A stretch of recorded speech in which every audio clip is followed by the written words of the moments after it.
வணக்கம் நேர்களே. இப்போ இன்னைக்கு ஒரு நியூஸ் வந்திருக்கு.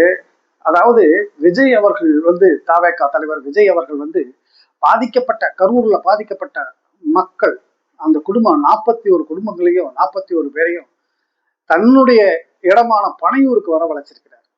வரவழைச்சு அங்க 40 ரூம்கள் எல்லாம் போட்டு அவங்கள பார்க்க போறாரா. இவரு போகலியா. இது வரைக்கும் தமிழக அரசியல்ல, இந்திய அரசியல் வரலாற்றிலேயே எங்கேயாவது ஒரு மக்கள் பாதிக்கப்பட்டாங்கன்னா தலைவர்கள் தான் போவாங்க, பார்ப்பாங்க, ஆறுதல் சொல்லுவாங்க, வேண்டிய நிதி உதவிகளை பண்ணுவாங்க. ஆனா இவருதான் வித்தியாசமானவராச்சே. தன்னுடைய இருக்கிற இடத்துக்கு நீங்க வா, நான் அங்க வர முடியாது அப்படிங்கிற கொள்கை மனப்பான்மையோட இதுக்கு மட்டும் இல்ல. இப்ப போனா கூட்டம் கூடும், அப்படி வரும் இப்படி வரும் அப்படின்னு சொல்லிட்டு இதைத்தான் முதல் செஞ்சாங்க. அது ஒரு நியாயம் இருக்கு. ஆனா இதுக்கு முன்னாடி எத்தனை பேரை தெரியுங்களா வீட்டுக்கு கூப்பிட்டு கூப்பிட்டு கூப்பிட்டு கூப்பிட்டு பேசுறது, அந்த இடங்களுக்கு போறது கிடையாது, வீட்டுக்குள்ளேயே உட்கார்ந்துக்கிட்டு பேசுறாரு, வீட்டுக்குள்ள அரசியல் பண்றாரு. நான் என்ன சொல்றேன், போ பாரு, நீ என்ன பெரிய தப்பா பண்ணிட்ட, நீ தப்பு பண்ணலன்னு சொல்றீல்ல. யதார்த்தமா நடந்த ஒரு ஆக்சிடென்ட், அதுக்காக ஆக்சிடென்ட் இல்லைன்னா யதார்த்தமா ஆக்சிடென்ட் தானே. போ, மக்களை பாரு, அப்பதான் மக்கள் உண்மையில நம்பிக்கை பெறுவாங்க.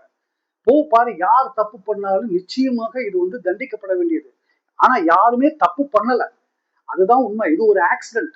தவேகா கட்சியினருடைய கவனக்குறைவால ஏற்பட்ட ஒரு பெரிய விபத்து, அவ்வளவுதான். முதலமைச்சர் இதை யாரும் அரசியல் ஆக்காதீங்க அப்படின்னு அடிச்சு பேசிக்கிட்டாரு.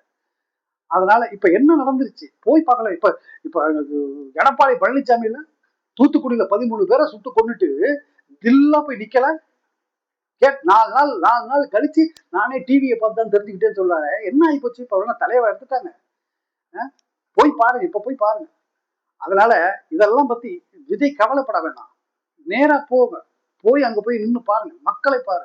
மக்களை நீ போய் சந்தி, மக்களை உன்னை தேடி வரவழைக்காத. அது அரசியல் இல்லை.